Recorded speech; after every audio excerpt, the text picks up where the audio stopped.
Ma'am, you are science graduate. So, what inspired you to pursue career in law? No, I was very clear even when I joined because when I did law, there was no 5 years law except in Rohtak. So I had to At the do time. graduate in something. Okay. And I thought that doing a graduation in science would maybe give me a little. I was not a arts kind of a student. I was not Okay. very fond of writing very long or. Ma'am, we have witnessing this thing. There is a very less representation of women in legal profession. When it comes to judgeship or when it comes to the judicial officers, this is even lesser. So, how it is impacting the justice dispensation? Is it impacting any way? But now coming to the question, as far as judicial officers are concerned, if you see the Delhi Judicial Service or the higher judicial, we have getting a lot of women there. Yes, Because ma'am. they are coming on the basis of exam. So they are young entrants, young girls are coming. As far as the higher judiciaries, higher, I will not use the word higher, the Supreme Court has repeated, you can't call it Huh. the High Court or the. That'll take time because you don't have that pool. I mean, women can't do this, and suppose there's a war, something happens, prisoner by the enemy, then what is going to happen? Those were the typical stands. So it was quite And challenging. it was because then our answer was prisoner of war if they are taken. Will they know where? I said, then why are you taking women at all? You then don't take women if you think Exactly. they're not fit. I mean, I remember I used to with Justice Banerjee was Saurabh Banerjee was with me in the debating bench, and at times there were some clients who and some children who were Bengali, so we used to interact with them. We would call them to the chamber and interact with them in Bengali also. Hello everyone. This is Law Eco Insights. On Law Eco Insights, we discuss various legal issues with our guest. Today we have our guest, Honorable Justice Rekha Palli. She was former judge of High Court of Delhi. In this episode, we are going to discuss various legal issues. Welcome, ma'am, on Law Eco Insights. Thank you. Ma'am, kindly tell us something about your journey in legal profession from, earlier you were in practice, then judgeship, and then again in practice. See, it's been a very interesting journey. I will say that law practice was my first passion. Okay. I was very clear even when I was graduating that I wanted to practice in courts. I had a mind that I have to stand up and argue for my clients. Okay. So that was my kind of passion. Judgeship, when it was offered to me, I thought it was a good opportunity to try and make a difference and experience that side also. And I'm glad I accepted it because it gave me an opportunity to look at different laws. Otherwise, I would have maybe remained confined to 2, 3 fields. So I was able to do, and I think I was able to, I don't know that maybe the lawyers can tell how much I was able to contribute to the system. But from my own side, I did attempt to decide cases by using not only the legal provisions, but also the common sense and equity. And I'm now back arguing in court. So that is another this thing. And I think that is also giving me the right, this thing that I'm back to what I was always doing. Okay, ma'am. Ma'am, you were designated as senior even prior to the judgeship. Yes. So how was that experience and how your journey in the profession changed? How it See, after being and when I was designated as a senior, there were very few women who were being designated. I think I was the fifth or maybe the sixth one in the Delhi High Court. Okay. Women. Okay. Out of six, maybe maximum seven, six or seventh. So it was a very, very unique this thing. When we used to go argue in court, people would come to see, oh, this lady's become a senior now. So Okay. that changed because initially women were not accepted in the profession. And Exactly. seniors being ladies was a very different thing. So the journey changed slowly. I started getting bigger matters. Corporate firms, clients also started coming to me. And in fact, when I became a judge, by that time I had started arguing for bigger corporate houses also. I was being engaged. So it was a very satisfying journey because you could, whatever hard work you were doing, you were able to deliver. Okay. Ma'am, you are science graduate. So what inspired you to pursue career in law? No, I was very clear even when I joined because when I did law, there was no 5 years law except in Rohtak. Okay. So I had to At do that time. graduate in something. Okay. And I thought that doing a graduation in science would maybe give me a little. I was not a arts kind of a student. I was not Okay. very fond of writing very long or so. I think it gave me a after doing science. I think you become a little quicker, more More analytical, objective and more analytical. yeah, okay. So I think it helped me in my judgeship as a lawyer also. Okay, ma'am, initial years, what were the challenges at that time when you Initially, start? as getting work, managing family. See, I have two children. Okay. So when I started off in Delhi, actually, after within 1 year, my son was born. My son was 6 months old when I became an advocate on record. So Okay. so becoming with a young mother, a small child, studying for the exam, it Exactly. was. And then after becoming that, the more difficult part was to get clients because clients were not willing to come to ladies. I remember people would say, "ठीक है," they would consult, but they were not very happy. They thought they will not be able to deliver in court. So that took some time. So initially, that's why I took matters from Union of India. I was on their panel for some time Okay. because there it didn't bother. They were willing to trust us. It's only when they started seeing the opposite side lawyers and opposite side clients, then they started realizing. So when I left the panels and started my own private practice, then I started getting work because they'd seen us perform. Initially, it was difficult to get clients as a lady lawyer. Even the legal profession is challenging for uh, everyone, but especially for women, It is, it is especially when you more. have young children because there's so much. We've done matters like there have been other lady colleagues. We were waiting in court, outside courtroom number 6, 4. We would discuss, our children would come home from school, we'd call up, check up. We would even solve problems sitting at math problems. I remember with one of our lady colleagues. We would solve that. We've done all that. Okay. So, ma'am, we are witnessing this thing that there is a very less representation of women in legal profession. When it comes to judgeship or when it comes to the judicial officers, this is even lesser. So, how it is impacting the justice dispensation? Is See, it impacting anyway? See, as far as impact of having lesser women, of course it's there because I think the women bring their own, not only women bring their perspective, even for the common man, a person who comes to court, seeing that women are also there changes his whole view. Exactly. Even at home, he becomes more, how he treats other women. If he sees women in place of authority, they feel, yes, women can reach there. His own daughter, he will treat with more respect. So there are two ways. One is the women will bring different perspective. One is the perspective of the public. So Okay. you need more women. There's no doubt about it. That is, I don't think today's date anybody can say that we don't need more women. But now coming to the question, as far as judicial officers are concerned, if you see the Delhi Judicial Service or the higher judicial, we have getting a lot of women there Yes, because ma'am. they are coming on the basis of exam. So they are young entrants, young girls are coming. As far as the higher judiciaries, higher, I will not use the word higher. The Supreme Court has repeated, you can't call it, Uh-huh. but the High Court or that will take time because you don't have that pool. You don't Okay, have the exactly. pool. Now how many women lawyers are there at 45, 50, 55? So they're comparatively lesser. So it will take time, but things are changing. Delhi High Court has a lot of lady judges. Exactly, ma'am. So it's changing. So Yes. necessity is of course there. Yes, ma'am. Ma'am, we see that there is a huge pendency of cases. So it is, impacting every aspect of life, be, Naturally. be it, social, cultural, or economy even. Yes. Because when we see that the cases are, pending for a long time.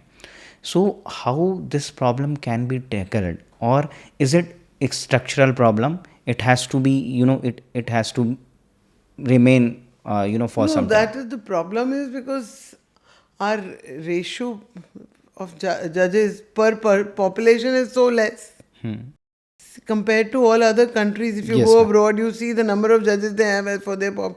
So our judges, I can tell about Delhi High Court. The judges are struggling with 80 matters a day, 70, 80, Exactly. 100.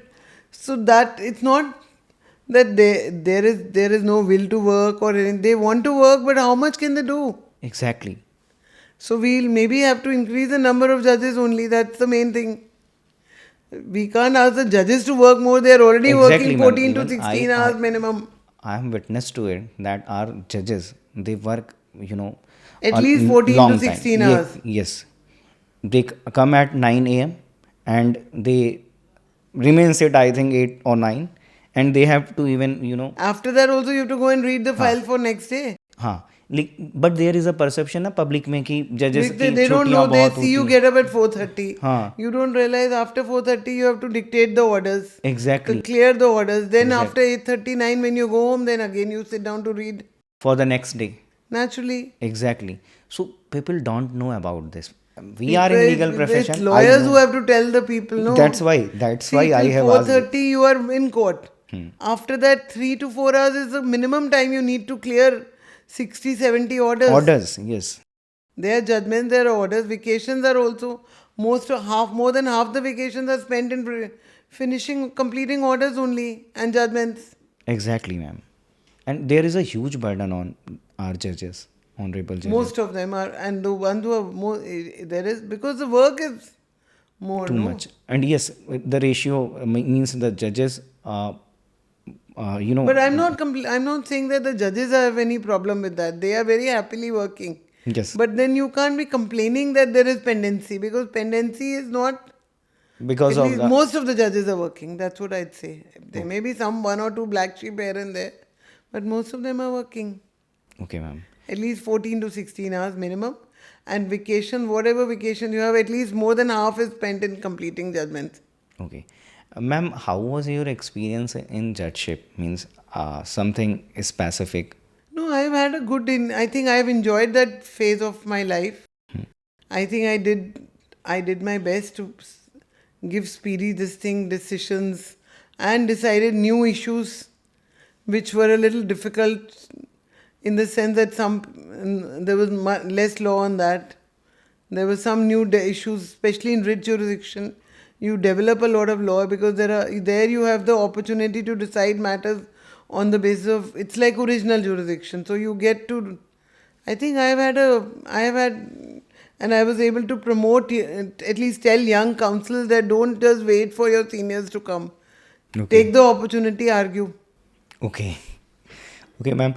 Now, after judgeship, again on the bar side. So how it is different from earlier one when See, we were earlier practicing? it was for us to listen, hear, and then see what is the best thing, which is the best order or most equitable and correct order.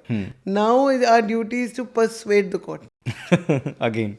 Again, So okay, when I may ask this thing, you have this liberty of not answering it. So what is what do you like more, judgeship or I think litigation? judgeship I liked, but I think I can't really say what I like. I liked both phases of my life. Okay. Judgeship I did because that gave me an opportunity to explore so much more. I was able, otherwise I would have remained confined to 2 or 3 fields. As a judge, I was able to deal with so many subjects. And that is now helping me. Now I can argue, at least attempt to argue matters on every subject. Earlier I had knowledge, mainly I was doing 2, 3 subjects. Okay. So that helps. Okay, ma'am. Judgeship was a phase which was good, but I'm happy that I've rejoined the bar and I'm arguing matters now. Okay, ma'am. Ma'am, you were instrumental in Permanent Commission of Women in Armed Yes. Forces. So how much challenging it was, and how Oh, you that was a big navigated? challenge. I remember when we started this matter, there was one lady officer who told me, who was serving in here, that this is what happens. After Okay. 14 years we'll be out. And that's when I realized, and I filed a PIL. The PIL was filed in the name of one of my juniors, Babita Punia. She was my junior at that time. Okay. And nobody thought that we will ever be able to succeed in getting permanent commission for women, because as an army has their own rules. Army, it's a policy matter. Nobody's going. So it was even the ladies who were coming to me later, they were not sure whether we will be able to get it, because they were used to that system. Okay, That it is a the part and army parcel would- of the In system. fact, army officers would say this is impossible. Okay. But when we succeeded, it was a big, big milestone. Okay. And now you see, we are so happy to see even cadets are joining. Yes. girl cadets. Yes. This was in 2010 when the first judgment came for permanent commission from Delhi High Court, Okay. 12th March 2010. I Okay. still remember the date. Okay. It was one of the biggest in the history of India that for the first time the court directed that women have to be given the same way permanent opportunity of permanent commission as men. Okay, ma'am, what was the stand of Union of India at that time? Their stand at that stage was we can't do it because Army, Air Force, Navy are different. Navy came later. They are different. Our men are mostly from rural background. They will not accept women as, Okay. and the needs are In the position of different. So, command. yeah. Okay. Initially, their stand was this. And Army, Air Force, they also have the same. It's almost similar stand. That's the stand. So They it, said no, we can't have. Then they said our physical needs are different. We need more. I mean, women can't do this. And suppose there's a war, something happens. If they are taken, prisoner by the enemy, then what is going to happen? Those were the typical stand. so it was quite And challenging. it was because then our answer was prisoner of war if they are taken. Will they know where? I said, then why are you taking women at all? You then don't take women if you think Exactly. they're not fit. For sure. Our argument was that either you take women or you don't take. You can't say we will use their services for 14 years because you need to show to the world Exactly. that we have women in the army and then throw them out. We are not going to give the permanent commission. Yes. See, because the enemy is not going to know whether she's a short service commission or a permanent commission. So if that danger is there, that danger was there for the short service commission also. Exactly. But anyway, I'm glad that is history now. Now the government is promoting. It's good. Yes. The courts are also have encouraged, and that makes me happy because any young girl on the road also now knows that if I join the army or the air force or the navy, I have some future there. Exactly. Earlier, they knew we'll join only for 14 years maximum, Very short time period. and that too हाँ. they were released without pension. So Okay, there ये was भी no था. pension, no medical, no pension. It was there. No, because they were not getting any pension because if it's short service commission is not Okay. pensionable, no. Okay. Okay. And if you're not getting pension, you don't get medical. Okay. So these were really means big challenges at that time. Yes.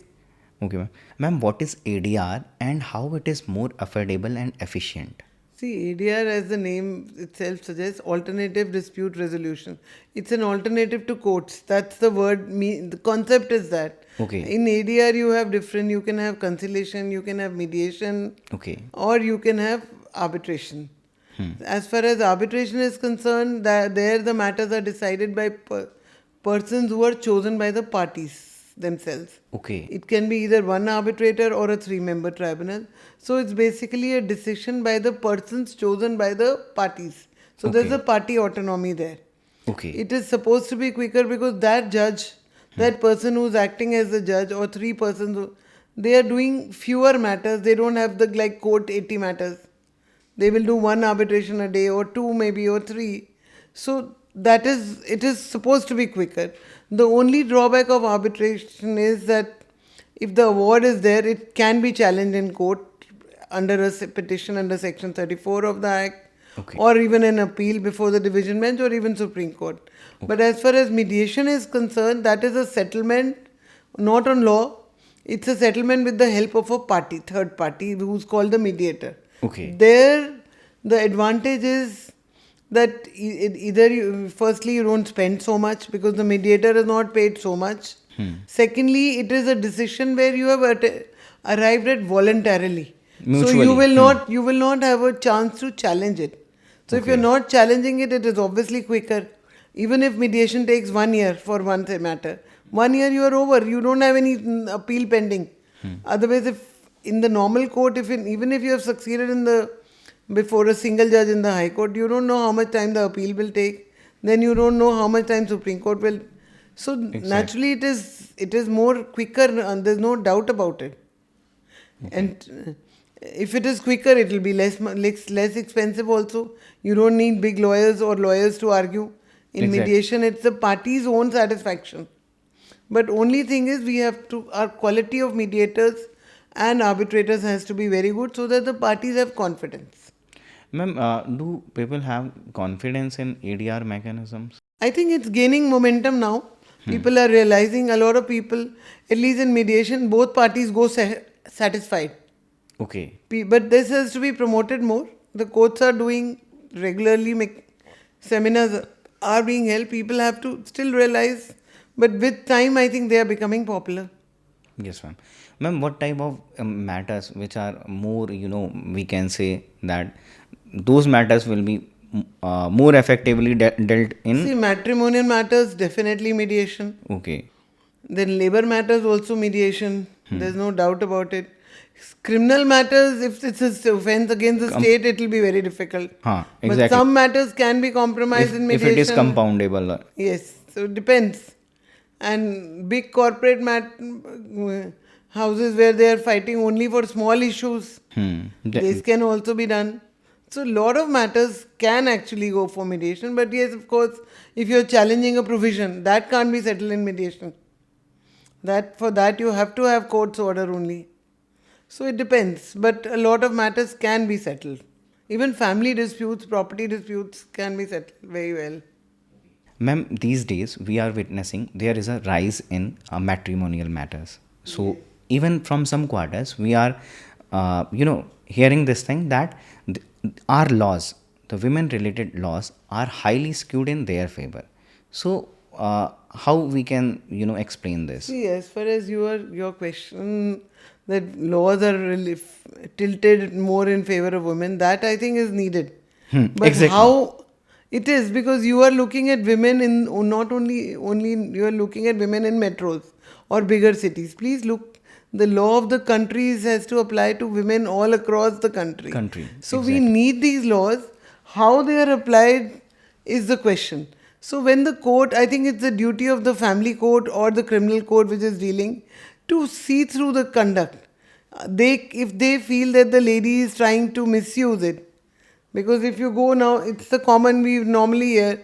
You go to a family lawyer, they will say, do this case, file this case, at least five cases. One you will go under DV Act, one section 125 CRPC, and now the BNS, and one Package. you will go under the Hindu Marriage Act or Special Marriage Act, that perception is there.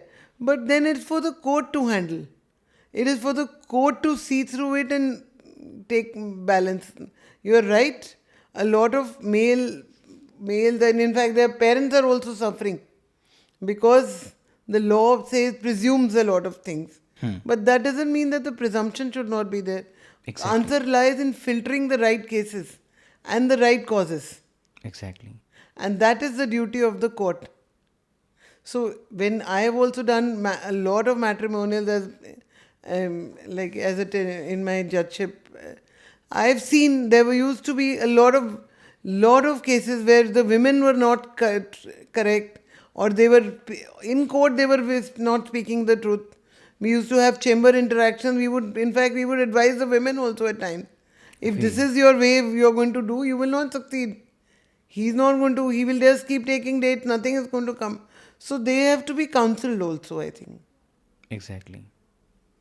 Ma'am, any such case which you can discuss, which you think that it should be discussed, uh, which was a bit unique, I Abba, in case of what kind? Matrimonial? matrimonial or any other case, which No, you we've had cases where this was a second, third marriage of both sides. Still they were in okay, court. We've seen that. Still they were in court because now they knew the loopholes, they were able to.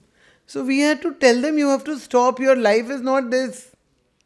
You have to move on. I mean, I remember I used to with Justice Saurabh Banerjee was with me in the division bench. And at times there were some clients and some children who were Bengali. So we used to interact with them. We would call them to the chamber and interact with them in Bengali also. We had okay, to tell them, this is not the way you are doing. You are ruining your own, not only his life. You need to have peace of mind. So please give up. Go move forward. okay, okay, ma'am. Ma'am, any advice which you want to give to the young, professionals, legal professionals, and law students? I think if you have passionate about this, please keep working hard, but please master your facts first. Whenever you Okay. are in court, unless you are good with your facts, you will be caught. That's my Okay. advice. A lot of people just keep studying the law. Whenever you have to draft a case, please understand the basic provision and then master your facts and then build your case. Okay. So the law, the judges will also know. They know how to apply. If you don't tell them the proper facts, they will Facts. not be able to help you, even if you have a very good case. So please master your facts and be a little patient. If you are good, this is one profession where you are noticed by your peers, you are judged by your peers. So every day when you are arguing, there are your colleagues who are watching you and saying, in an office, your performance is not known by your colleague. It's only the boss who's going to tell you what you have done. Hey, this is a profession where the public is watching you, and now with everything online, even more. Even sitting at home, I know what to watch. Who's arguing, how is he behaving. So please remember, be well prepared in court, always, and be patient. Okay, ma'am. This profession takes a little time, but if you give it your wholeheartedly, you do it properly, you will succeed. Okay, ma'am. Thank you so much, ma'am, for joining this session. It was really a very wonderful session and very much learning we are going to take from this session. Thank you and all the best.